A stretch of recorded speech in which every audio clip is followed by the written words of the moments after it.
Hello everyone, welcome to this session of Textbook Super Coaching. Myself Preeti, your Paper 1 faculty. I hope everyone is fine.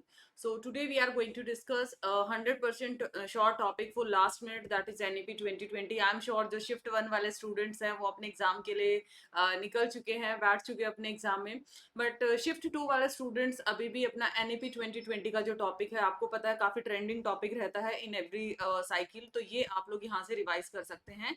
Top 25 questions में आप लोगों को एक rapid revision के तौर पे, कल भी मैंने 10 टॉपिक्स की एक मतलब 20 से 25 मिनट की बहुत लंबा वीडियो ना करके इन शॉर्ट रिवीजन आपको कराया था। इन द सेम वे आज भी आप लोगों का इसी तरीके से 20 से 25 क्वेश्चंस में इस तरीके के कराऊंगी, सो दैट आप लोगों को कंप्लीट एनईपी 2020 को हम लोग टच कर पाए। So before starting the session just note down these are the timing of our free classes. It's अगर मैं बात करूं यहाँ पर 10 ओ क्लॉक आप लोगों का यूट्यूब पे जाता है और उसके साथ साथ 11:30 आप लोगों का ऐप पे। आज ऐप पे सेशन नहीं होगा। मेरे जो डेज हैं ट्यूसडे थर्सडे सैटरडे हैं, आज ऐप पे सेशन नहीं है, जस्ट बिकॉज ऑफ बिकॉज आप लोगों का आज 12:30 के बाद जैसे एग्जाम ओवर होता है, आप लोगों का एनालिसिस रहेगा, आंसर की रहेगा, सो दैट शिफ्ट 2 वालों को भी पता चले कैसे एग्जाम आया है। ऑफलाइन एग्जाम है तो ऑब्वियस सी बात है बहुत सारे ड्रास्टिक चेंजेस जैसे जैसे देखते हैं क्या क्या आप लोगों को मिलते हैं। एंड अगर मैं इंग्लिश चैनल की बात करूं, then my classes on English YouTube channel will be on Wednesday and Friday. And अगर आपका कोई भी डाउट है, आपको पता है कि आज आपका जून साइकिल वाइंड अप हो जाएगा, so if you are preparing for December cycle, तो हमारे फाउंडेशन कोर्स भी शुरू हो चुके हैं, और कोई भी आपका डाउट है regarding paid courses, you can connect on this number. Like and share this important session and subscribe the channel, और उसी के साथ साथ वैल्यूएबल फीडबैक लास्ट में आप लोगों को जरूर देना है कि ये आप लोगों का शॉर्ट क्रिस्पी रिवीजन आपको कैसा लगा। For important session PDF note just note down these, ये यहाँ पर आपका टेलीग्राम ग्रुप है जहाँ पर आप अपने इंपॉर्टेंट डाउट्स है या फिर आप लोगों का कोई भी इशू आता है, ठीक है, आप यहाँ पर कनेक्ट कर सकते हैं। @@, प्रीति पेपर 1 के नाम से आपको मिल जाएगा। और ये यहाँ से स्कैनर के हेल्प से आप टेक्स्ट बुक ऐप डाउनलोड कर सकते हैं जो भी न्यू एस्पिरेंट है। So let's start with the session. ठीक, so question number 1 is on your screen. थोड़ा सा रैपिड पे रखेंगे रीजन क्योंकि शिफ्ट 2 वालों को भी जाना है यहाँ पर, और मेरा इंटेंशन आज की सेशन का ये नहीं है कि इन फ्यूचर के लिए, अभी आज जो बच्चे बैठने वाले हैं उनके लिए ये आप लोगों का रिवीजन रहेगा। तो हो सकता है जो very first time student class में आया है उसके लिए एक आध चीजें लैक करें यहाँ पर, right. So which of the following statement about NEP 2020 is correct. इनमें से एनईपी 2020 के बारे में कौन सा स्टेटमेंट सही है, ये आप लोगों को बताना है। क्या एनईपी 2020 में ऐसा बोला है, teacher will be able to teach lesson in mother tongue और regional up to grade 5। Vasudha Kamat was the chairman of newly constituted drafting committee जो कि 17 के अंदर बनी थी। HECI विल बी क्रिएटेड एक एपेक्स बॉडी के तौर पे काम करेगा जो रिसर्च कल्चर और जो रिसर्च कैपेसिटी है उसको बढ़ावा देने में काम करेगा। इनमें से कौन सा स्टेटमेंट करेक्ट है, ये आप लोगों को बताना है। आई होप ऑडिबिलिटी यहाँ पर परफेक्ट है। जैसे कि आप देख सकते हैं मैं अपनी लोकेशन पे नहीं हूँ, but still I am trying कि आप लोगों का क्लासेस का गैप ना आए, ठीक है, just because of some family responsibility और अदर इश्यूज, राइट। चलिए, what will be the correct answer, option number 1। Vasudha Kamath यहाँ पर चेयरमैन नहीं है। अगर मैं अध्यक्षता की बात करूं तो वो किसने किया था, कस्तूरी रंगन ने किया था। उसी के साथ साथ अगर मैं यहाँ पर रिसर्च कल्चर की बात करूं तो उसके लिए एनआरएफ बिल 2023 ऑलरेडी आपका पास हो चुका है, तो नेशनल रिसर्च फाउंडेशन आप लोगों का आ जाएगा। HECI कमीशन बनाया जाएगा जिसके अंदर 4 वर्टिकल्स काम करेंगे, कल भी मैंने रिवीजन करा था, जिसमें NHERC फॉर रेगुलेटर काम करेगा, नैक आपका अक्रेडिटेशन करेगा, HEGC आप लोगों का ग्रांट से रिलेटेड मनी फंडिंग से रिलेटेड करेगा, और GEC आप लोगों का जर्नल एजुकेशन काउंसिल है जिसको लर्निंग आउटकम भी बोल दिया जाता है। तो मेजर यहाँ पर आता है, इसमें बोला गया है कि ग्रेड 5 तक आपको क्या करना है, मदर टंग को प्रेफर करना है, सो दैट वो कंफर्टेबल रहे अपनी मदर या रीजनल लैंग्वेज में। Question number 2, it is envisaged that all higher education institution shall aim to become autonomous, सभी को ऑटोनॉमी दे दी जाए और उनका एक एम्पावर्ड बोर्ड ऑफ गवर्नर होना चाहिए, ये बात है। दूसरी स्टेटमेंट में बोलता है कि institutional development plan sole responsibility रहती है बोर्ड ऑफ गवर्नर्स की, okay. So what will be the correct answer.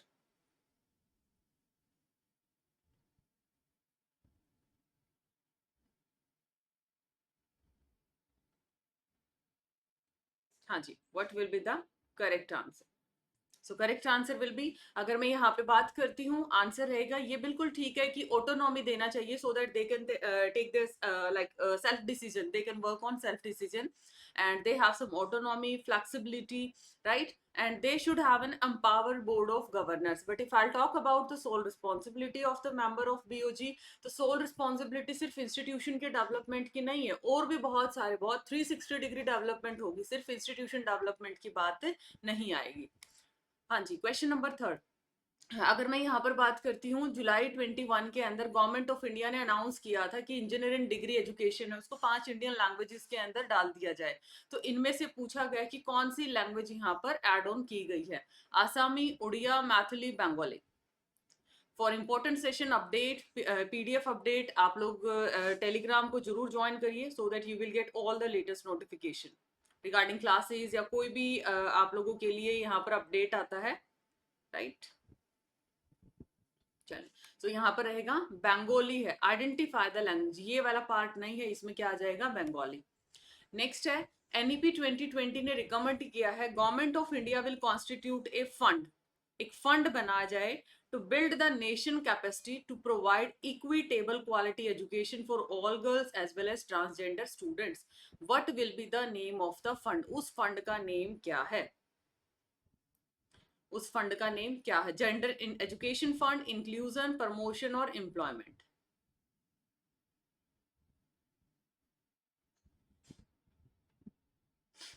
हाँ जी, तो क्या आ जाएगा इसके अंदर, जेंडर इंक्लूजन फंड आ जाएगा।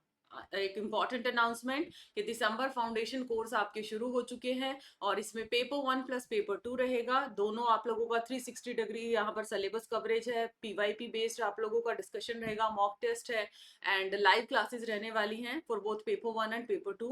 तो मेक श्योर अगर आप दिसंबर के लिए प्रिपेयर करते हैं, this is the right time, because 6 month आपको कॉम्पिटेटिव एग्जाम के लिए डेफिनेटली चाहिए अगर आपको टाइमली सिलेबस, प्रैक्टिस, सब कुछ अपने पार्ट के अंदर ऐड करना है। ओके, सो मोर डिटेल्स के लिए आप इस नंबर पे कनेक्ट कर सकते हैं, डिस्क्रिप्शन में गूगल फॉर्म दिया गया है। रेस्ट ऑफ 12:30 पे आप लोगों का एनालिसिस है, 12:30 12:45 तक आपका एनालिसिस आंसर की शिफ्ट 1 की शुरू हो जाएगी, in the same way evening में भी होगा। तो मेक श्योर जो भी न्यू एस्पिरेंट है सो दैट आप पेपर एनालिसिस कर पाए, वो चीज आप लोगों को जरूर देखना है। और फॉर पेपर 1 बुक जो कि इंग्लिश हिंदी दोनों में अवेलेबल है, इंग्लिश और हिंदी दोनों में अवेलेबल है, वो चीज आप लोगों को यहाँ पर इस बुक को आप रेफर कर सकते हैं, जो भी कंफर्टेबल हिंदी के साथ है, इंग्लिश के साथ, जैसे भी आपको ठीक लगे, और क्यूआर कोड के थ्रू स्कैन करके आप परचेज कर सकते हैं। हाँ जी, ये बताइए question number 5, NEP 2020 recommend that region of the country with large population, जो कि स्पेशली डिसएडवांटेजेस ग्रुप है, सोशो इकोनॉमिक डिसएडवांटेज ग्रुप है, एक तो क्या है, GEC, ठीक है, सॉरी GIC, इंक्लूजन फंड की बात किया है, ठीक है। इसमें एसईडीजी को किस तरीके से डिक्लेयर किया गया ये पूछा गया है, socio economic zone, cultural, education और स्पेशल इकोनॉमिक जोन। तो क्या आएगा, इसको SEZ के जैसे क्या किया गया है, यहाँ पर डाला गया है आपका special education zone. NEP gave a new direction for the overall improvement of the evaluation system called, क्या यहाँ पर डाला गया है, CEC, परख, दीक्षा, AICT। तो क्या आ जाएगा, परख आ जाएगा। New direction of overall improvement of the evaluation, evaluation से आप देख सकते हो, इवैल्यूएशन जब आपकी की जाती है तो क्या है, डेफिनेटली आपको परखा जाता है, तो यहाँ पर परख आ जाएगा। क्वेश्चन नंबर 7, एनईपी जो एनएक बोर्ड है, एज पर एनईपी रिपोर्ट 2016, देखो इस पे काम है ना, आई आपके पास ऑफिशियली एनईपी 2020 में है, बट काम इससे पहले ही शुरू हो चुका है। Must see oversee the entire process of accreditation, ये जो बोर्ड है वो अक्रेडिटेशन का काम देखेगा, स्टैंडर्ड्स को सेट करेगा, डिफाइन करेगा गाइडलाइंस फॉर द पर्पस।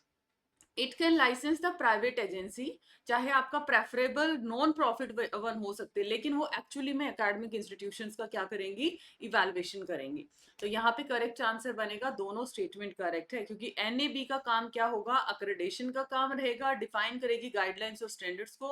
और स्टेटमेंट 2 में ये लाइसेंस भी कर सकते हैं, जैसे काफी बार नहीं होता कि लेट सपोज हमने किसी को एग्जामिनेशन देने का वहां पर लाइसेंस दे दिया कि आप लोग ये एग्जाम्स कंडक्ट करवाएंगे, तो वहां पर इवैल्यूएशन के लिए ये पार्ट भी एक पार्ट हो सकता है।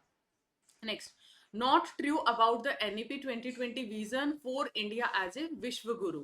निम्न में से कौन सा कथन विश्व गुरु के रूप में भारत के लिए NEP 2020 के दृष्टिकोण के बारे में सही नहीं है?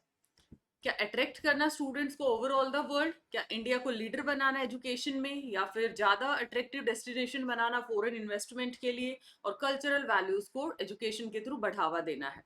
जी, so what is the correct answer? India को आपका नॉट पूछा है ना एग्जाम में, इन बातों का जरूर ध्यान रखना। आपसे नोट पूछा है, ओनली पूछा है, इनकरेक्ट पूछा, ये वर्ड्स सम पूछा है, तो ये वर्ड्स बहुत इंपॉर्टेंट है। Next, what is the timeline produced by NEP 2020 to raise the GER in higher education to 50%? तो GER कल ही मैंने बताया था शॉर्ट रिवीजन में, GER 50% हायर एजुकेशन का कब तक अचीव करना है? बाय 2035। और स्कूल की बात करता, स्कूल का करना है 100% और ये आपका 2030 तक। NEP 2020 envisages the highest priority of the education system will be to achieve foundational literacy and numeracy in primary schools, FLN। इसका अगर शॉर्ट फॉर्म पूछे FLN, foundation literacy and numeracy, means बच्चे को बेसिक स्किल्स आनी चाहिए, वो आपका arithmetic, writing, reading, ये सब कुछ हो सकता है, राइट। तो ये कब तक है आपका? 2025 तक। अगला question, question number 11। According to NEP 2020, assessment of educational approach in undergraduate education integrating humanity and art, with which of the following discipline have consistently shown positive learning outcome, जिनका सकारात्मक अधिगम परिणाम आए हैं, वो कौन से हैं? स्पेशली अभी फीमेल के लिए भी इस चीज के ऊपर काम किया गया है कि यहाँ पर एनरोलमेंट, क्योंकि फीमेल की इस पार्ट पे एनरोलमेंट कम थी, तो उस पर भी काम करने की बात हुई है और इनिशिएटिव्स भी लेके आए हैं। तो इसमें क्या आ जाएगा आपका? स्टेम एनरोलमेंट आपका आ जाता है। स्टेम में क्या क्या है? साइंस है आपका, मैथमेटिक्स आ गया, टेक्नोलॉजी है, इंजीनियरिंग है, STEM। जरूरी नहीं है क्रोनोलॉजी ही याद करो, बट इसको स्टेम बोला गया NEP 2020 में भी बात करें, science, technology, engineering, mathematics. Question number 12। There are 4 verticals of higher education commission of India, और उसके फंक्शंस आप लोगों को बताने कि कौन सा स्टेटमेंट इनमें से करेक्ट है। Don't forget to like and share this important session everyone, or do join this telegram group for all kind of latest update, and if you are planning for December cycle, then you can apply this faculty code for maximum discount.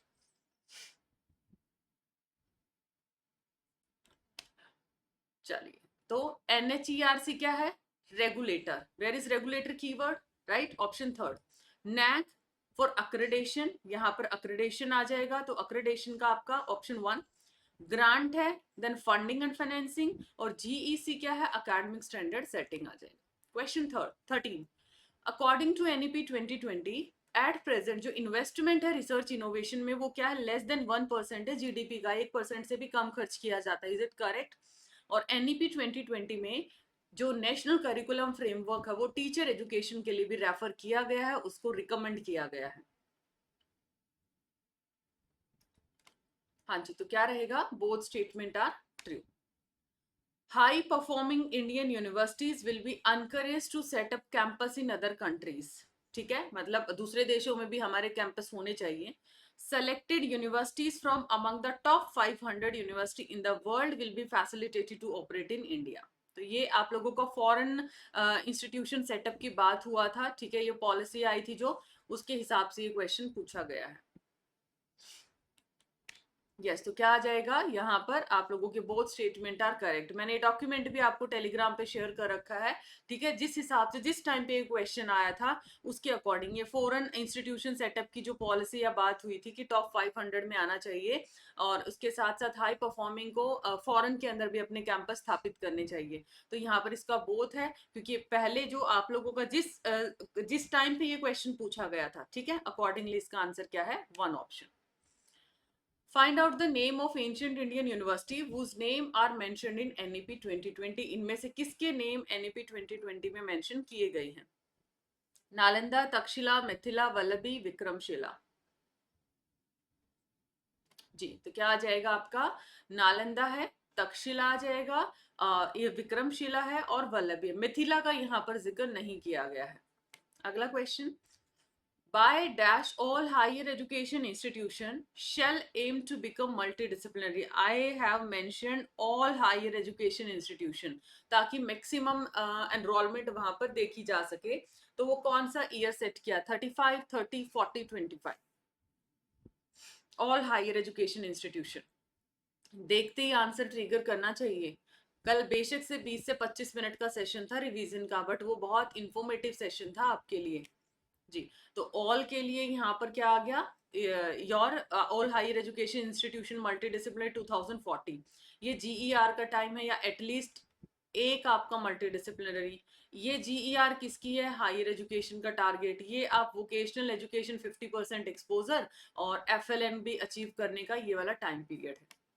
17. According to NEP 2020 more higher education shall be establish. ज्यादा से ज्यादा बनाने चाहिए. और उस चीज में किस चीज की इंश्योरिटी हमें रखनी है? Access, equity, inclusion, accountability, equality, integration, assessment, equivalence और आइडेंटिटी, और ऑटोनॉमी, इफेक्टिवनेस एंड इम्प्लीकेशन. कौन सा स्टेटमेंट सही है? तो यहाँ पे रहेगा एक्सेस, इक्विटी, इंक्लूजन. हाँ जी, ये अवॉइड करिएगा. As per NEP 2020 GER is sought to be achieved to the extent of 50% by. कब तक 50% कब तक अचीव करना है? ये क्वेश्चन वैसे रिपीट हो चुका है.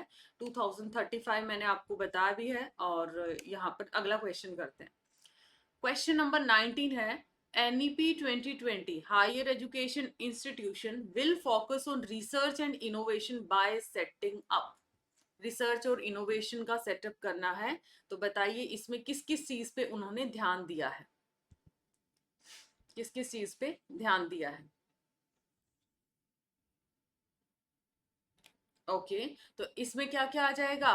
Higher education institution will focus on research and innovation by setting up. क्या क्या इसके लिए करना पड़ेगा? इंक्यूबेशन सेंटर्स की स्थापना की बात की है, टेक्नोलॉजी डेवलपमेंट सेंटर की बात किया है, और एकेडमिक लिंकेज अच्छा होना चाहिए. आपको पता है इवन एनईपी 2020 में एकेडमिक जैसे जो बाहर एक्सपोजर यूनिवर्सिटीज के साथ भी टाई अप किया गया. जो इंडस्ट्रीज है एकेडमिक का आपस में वो क्या करते हैं? टाई अप करते हैं. तो ये आप लोगों का आ जाएगा बी, सी और D. As per NEP 2020, teaching and learning of Indian language need to be integrated with school and higher education at every level. मतलब हर लेवल के ऊपर क्या होना चाहिए? ये समेकित होना करने की आवश्यकता है.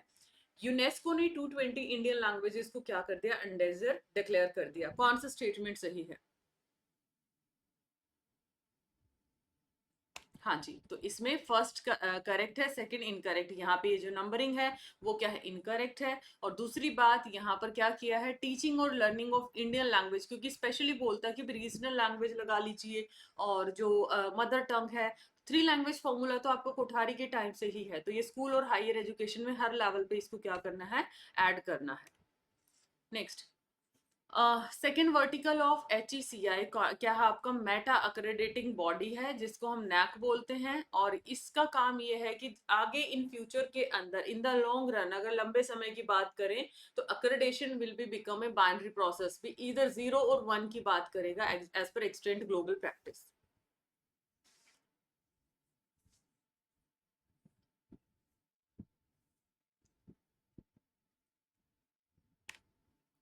सो both statement are correct. Next, NEP 2020 सारे हायर एजुकेशन को मल्टी डिसिप्लिन ये हो गया है. 2040 तक आ जाएगा. नेक्स्ट देखिए 23. NEP 2020 के what are the principles document for higher education changes. क्या क्या इसने अपने चेंजेस दिखाए हैं? मतलब इसकी फीचर्स बताना. ओवरऑल अगर हम बात करें, क्या वो आर्ट एंड साइंस को सेपरेट करना चाहता है? एजुकेशन को एक प्राइवेट सर्विस बनाना है? टेक्नोलॉजी का ज्यादा यूज करना है? मल्टी डिसिप्लिनरिटी को बढ़ावा देना है? और एथिकल और कॉन्स्टिट्यूशनल वैल्यूज को बढ़ावा देना. कौन सा स्टेटमेंट सही है? बिल्कुल, यहाँ पर तो सेपरेशन की बात ही नहीं की. एक ऑप्शन आप लोगों का एलिमिनेट. यहाँ पर नेक्स्ट बोलता है कि टेक्नोलॉजी का मैक्सिमम यूज करो, डिजिटाइजेशन करो सारी सर्विसेज का, चाहे वो एजुकेशन सेक्टर में है चाहे गवर्नेंस सेक्टर के अंदर आता है. तो डी तो 100% आएगा. वैसे भी सी और डी क्या है? दोनों में कॉमन ऑप्शन बैठा है. एथिकल और कॉन्स्टिट्यूशनल वैल्यूज और बहुआयामी मल्टीडिसिप्लिनरिटी को क्या करता है? बढ़ावा देता है. नेक्स्ट बताइए, एनईपी 2020 ने हायर प्रायोरिटी रखा है जीईआर स्कूल लेवल पे भी इंक्रीज करना है 100% तक। तो उसका टारगेट ईयर क्या रखा है? 20, 30, 25, 35। टारगेट ईयर क्या रखा है इसका? 2030। तो ये था हमारा आज का इंपॉर्टेंट सेशन और ये रहेगा आपका होमवर्क। तो जितना मैंने कल रिवीजन आपको कराया था, इससे नए नए जो क्वेश्चंस बन सकते थे वो चीज मैंने आप लोगों को, ये पीवाईक्यूज हैं आप लोगों के अलग अलग ईयर्स में पूछे गए हैं, 2021, 22, 23 में। तो ये आपका होमवर्क रहेगा जिसका आंसर आपको करना है in the comment section. So आपसे पूछा गया है कि how much percentage of learner by 25 through the school और higher education institution have exposure to vocational education. तो इसमें 50, 40, 35, 60 ये आपको बताना है कमेंट सेक्शन में after the session. So I hope session is informative. Thank you so much. Like and share the same and subscribe the channel. और आज जुड़ना ना भूलिएगा हमारे एनालिसिस के अंदर, जिसमें आपको नेक्स्ट साइकिल में भी और लगा लीजिए नेक्स्ट शिफ्ट वाले स्टूडेंट्स को भी क्या करेगा, हेल्प करेगा। बिकॉज अब की बार काफी समय के बाद पेपर आपका ऑफलाइन हुआ है, तो हर किसी को है कि क्या क्या मेजर चेंजेस आते हैं ताकि हम अकॉर्डिंगली अपनी स्ट्रैटेजी को चेंज कर पाए फॉर दिसंबर साइकिल।